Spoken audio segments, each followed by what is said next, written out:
Hello everybody, time to contradict the Bible. I got a list of 700 inconsistencies, starting with Genesis in the Bible. Oh my god, it's so freaking bright. Hold on, such a small text. That's it. God creates light and separates light from darkness and day from night. On the first day, yeah, he didn't make the light producing objects, the sun and the stars, until the fourth day. Genesis 1:14 through 19 and Genesis 1:3 through 5. God spends 1/6 of his entire creative effort the second day, working on a solid firmament.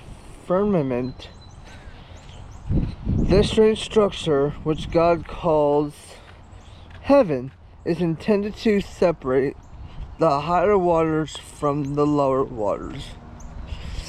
This firmament, if it existed, would have been quite an obstacle to our space program. Yeah. True. Plants are made on the third day before there was a sun to drive their photosynthetic process. This is a quote from the Bible. He made the stars also. God spends the day making light before making the stars, and separating light from darkness then. At the end of a hard day's work, and almost as an afterthought, he makes the trillions of stars. I'm pretty sure there are not trillions of stars in the world. There are more trees than stars in the galaxy. I've heard that a million times. But that's okay, maybe there are trillions of stars which haven't even there probably aren't. There are probably quintillions stars. Anyway, and God set them in the firmament of the heaven to give light upon the earth. Really? Then why are only a small tiny fraction of stars visible from Earth? Under the best conditions, no more than 5,000 stars are visible from Earth with the unaided eye.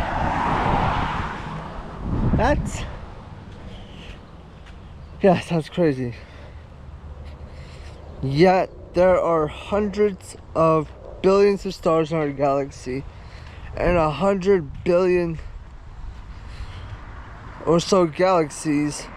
Yet this verse says that God put the stars in the firmament to give light to the earth. Yeah, guys, I don't know how the Bible stands up anymore. Like, actually, kind of like how this works. God commands us to be fruitful and multiply and replenish the earth.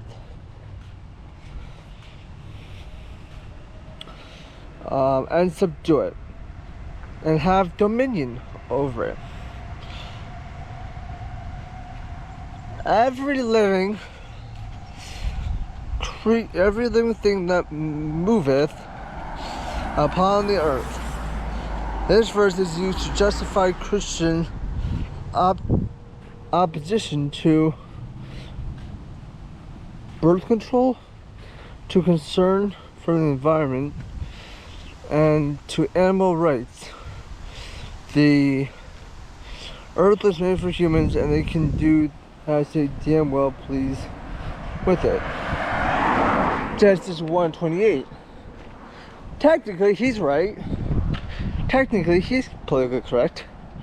We are supposed to repopulate the earth. There are billions, 7 billion people in this planet. There should be, I'm guessing we're gonna reach like 10 billion and the world's just gonna explode in the next couple of years. How it's gonna work. Anyway, All animals were originally herbivores. Tapeworms, vampire bats, mosquitoes, and barracudas were all strict vegetarians as they were created by God. But of course, we now know they are carnivores. There were carnivore animals millions of years before humans existed. Yeah. You know what I'm really surprised about this bringing up anymore? The dinosaurs. Like, actually, who was there during Christ? Did Jesus write this? He's like, oh, look at my iPad out and add my notes. Be like, okay, God, what do you want us to do? Got none of that. Okay.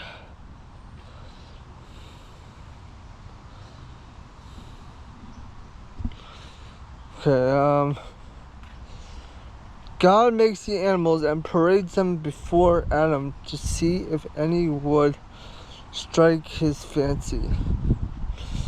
But none seem to have what it takes to please him.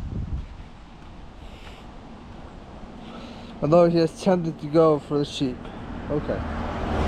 After making the animals, God has Adam name them all. The naming of the several million species also kept Adam busy for a while. Yeah, it's true. Imagine naming every species on this planet. The ones that were in the Bible at the time. So crazy. Think about it.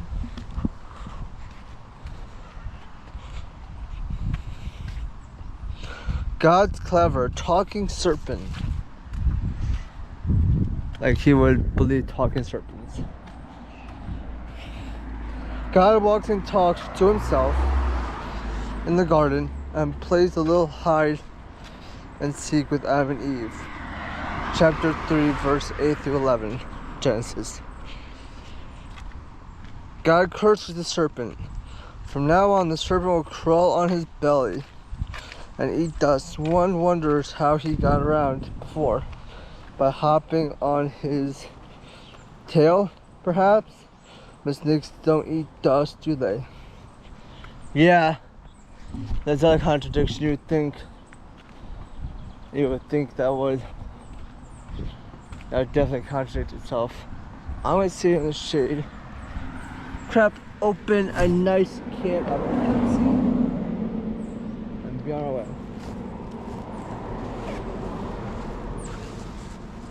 I'll keep bringing to you guys while I drink.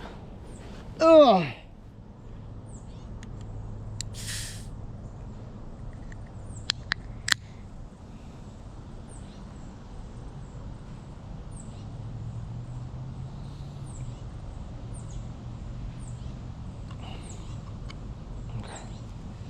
So the Bible says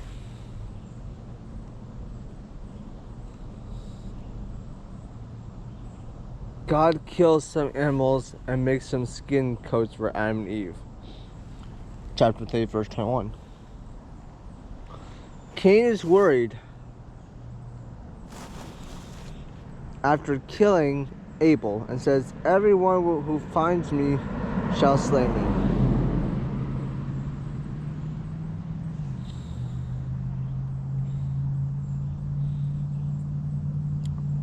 Since there were only two other humans alive at the time, his parents.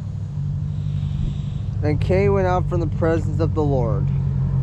And Cain knew his wife, that's nice, but where the hell did she come from? Lamech kills a man and claims that since Cain's murder would be punished sevenfold, whoever murders him will be punished 77-fold. That sounds fair.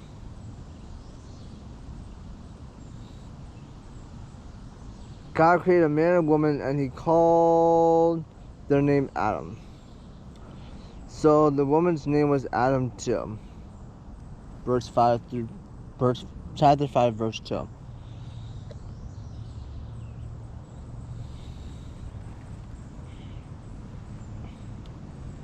The first men had incredibly long lifespans. Chapter 5, verse 8, 5, chapter 5, verse 8, 5, 11, 14, 17, 20, 23, 27, 31, 29, 29. The sons of God copulated with the daughters of men and had sons who became the mighty men of old men of renown.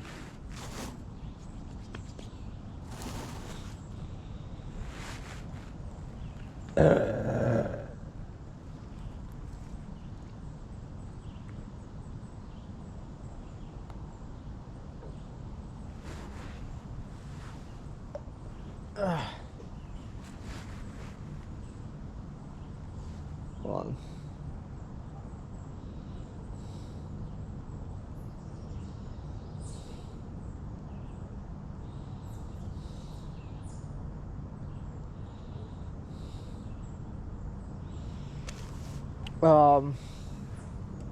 Let's go back. I replied to my girlfriend. There were giants on the earth in those days, chapter 6, verse 4.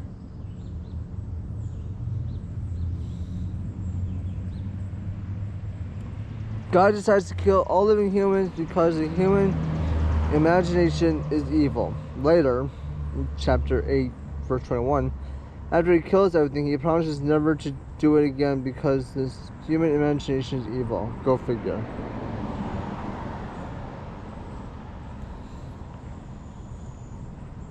God repents. Chapter 6, 6 through 7.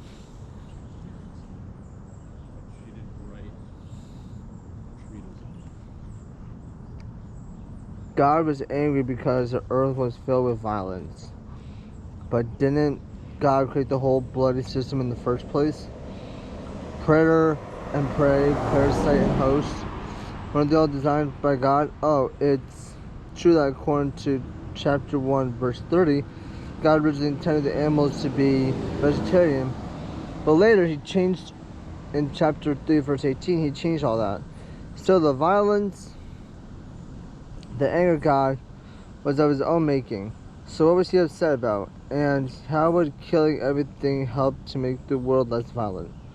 Did he think the animals would behave better than after he destroys them with the earth? I guess God works in mysterious ways. This is just in Genesis, guys. We'll cover. I'll save this out of my drive, so we'll look at this later. But God tells Noah to make one small window. It's 18 square inches in the 450-foot arc for ventilation. Oh my God.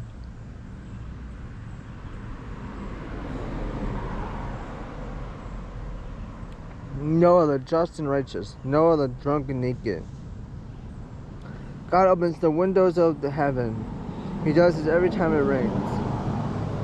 The windows of heaven were stopped, and the rain from heaven was restrained. This happens whenever it stops raining. Yeah, it's true.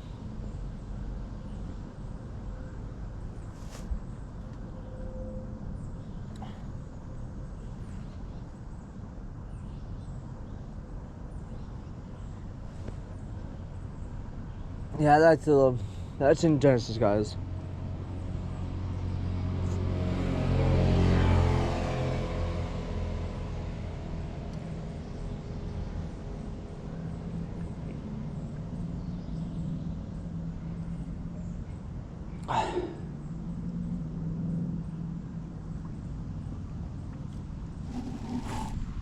What do you guys think? You guys still believe this? Are you guys gonna just hear me out and say this is not what it means?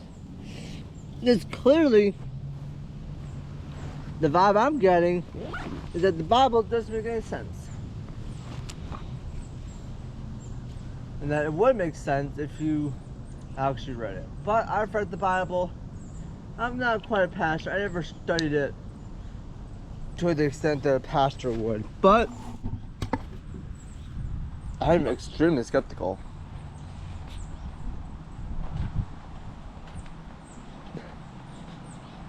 So, believe me or not, it's okay. We'll keep going. This is still in Genesis. This is still Genesis. Noah sends a dove out to see if there's any dry land, but the dove returns without finding any. Then, just 7 days later, the dove goes out again and returns with an olive leaf. But how could an olive tree survive the flood? And if any seeds happen to survive, they certainly wouldn't germinate and grow leaves with 7-day period. Yeah, I'm gonna see picked off the ground. No, I don't really contradict that one. I just think it's like, you know how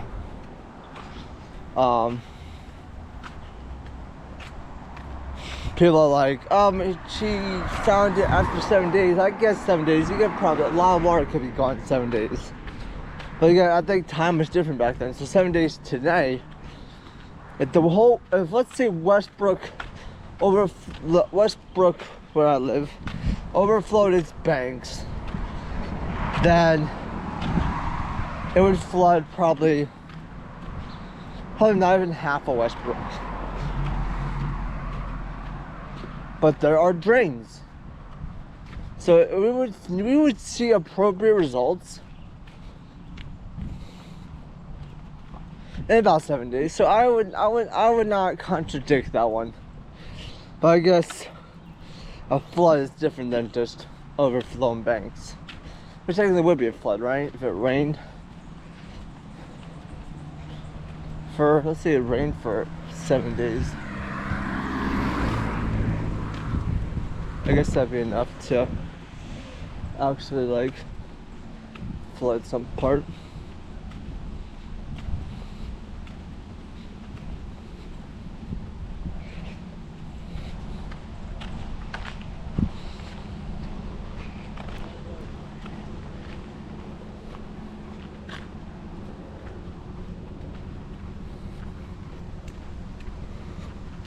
I don't know. What do you guys think? Do you agree?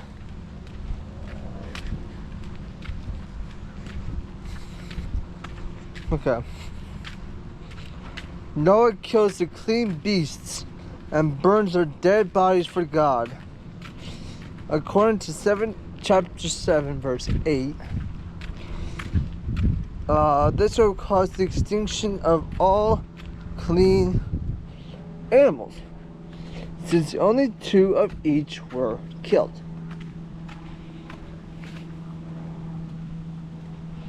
And the Lord smelled a sweet savor. After this, God said in his heart that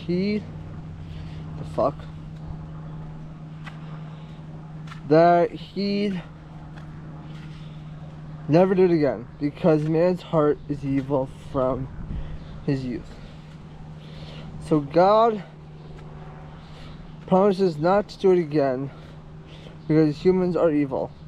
The mind of God is frightening. It's a frightening thing.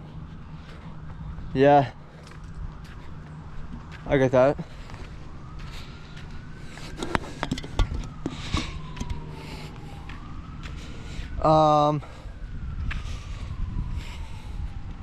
According to this verse, all animals fear humans.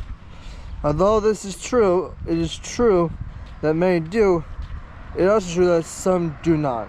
Sharks and grizzly bears, for example, are generally much less afraid of us than we are of them.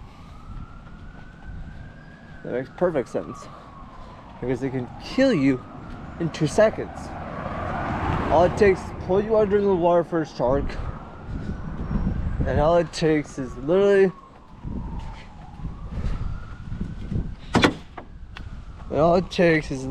a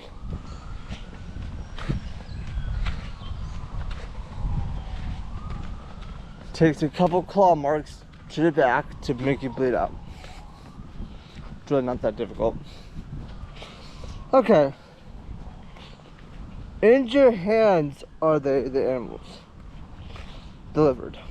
God gave the animals to humans, and they can do whatever they please with them. This verse has been used in biblical believers to justify all kinds of cruelty to animals and environmental destruction. I'm not getting into politics. I don't think this person meant to get into politics, but yeah, I see that. And then all animals have hands. That is chapter 9, verse 15. All animals had hands. I guess a gorilla has hands, right? Hey, they do have hands. They're just mutated hands for different reasons. Oh,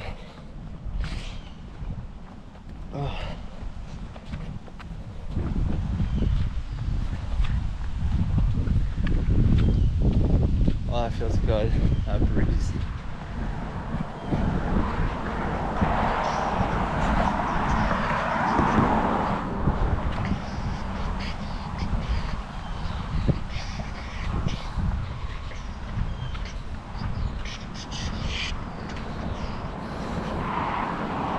Okay, that's all I'm going to cover for today, guys. It's been a long video, and I think we get the point that there are literally 700 contradictions. I saved this to my Google Drive, so I will look at it later. We'll review it within some reasonable time in the future. Maybe today, maybe not. It's okay. Going to Starbucks after this video when I come back. Just be an extra 20 minutes.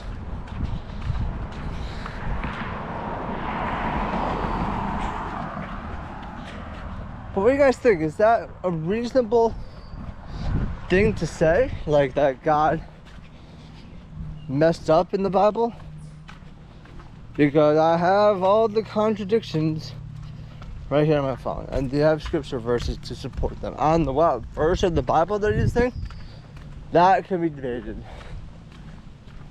Because some scriptures are debated on, like, oh, he didn't mean that literally. This is spiritually, symbolically, and metaphorically, or literally. I get that. So,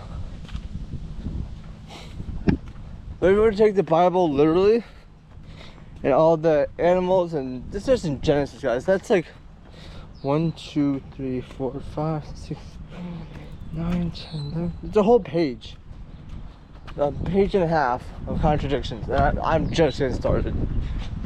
There's 100. I just read like 45 contradictions. There's more than that in the Bible. There's over 700, so I'm not surprised.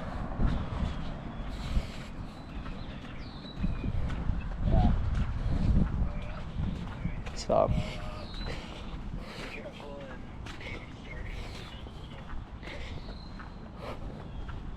I'm gonna talk to Gemini about this really quick. Where did my girlfriend say?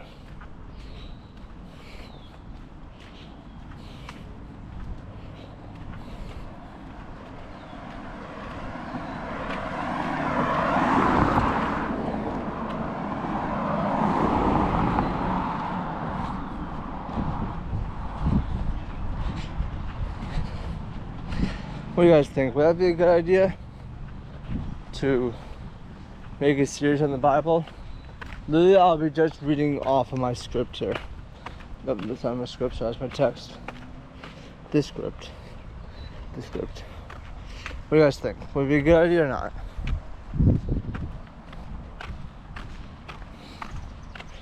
So I will read it from you guys. I'll use Gemini to comprehend most of it. They'll be long videos, guys. I got you, though.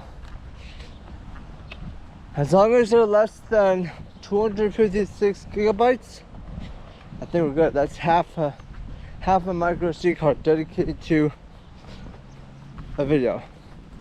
256 would give me about 5 hours of footage. So if you see a 5-hour video, you are not gonna watch it. But I would be impressed if someone watched like 2 minutes. I do get the views. I got the average retention rate of a minute and a half to 2 minutes.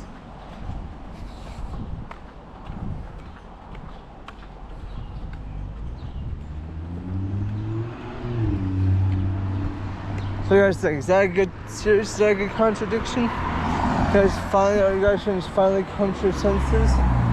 You're like, oh shit, she's right.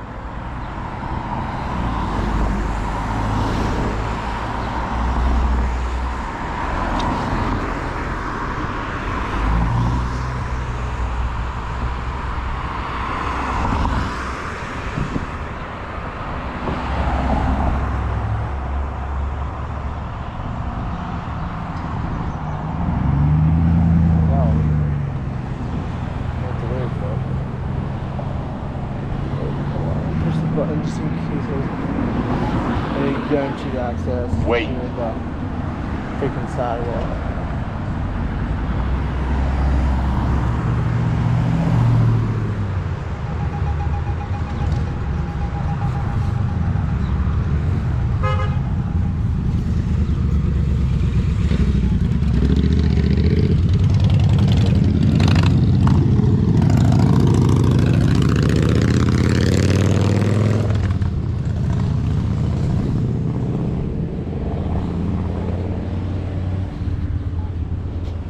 Just gonna have my cyclists doing around the cards.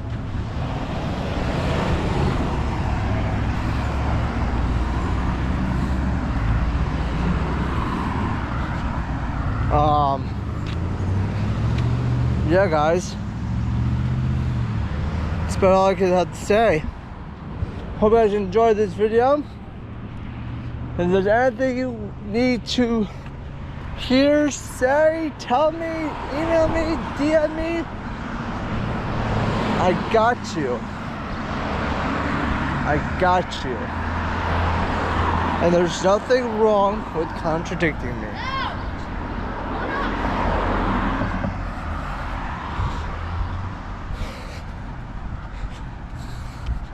So,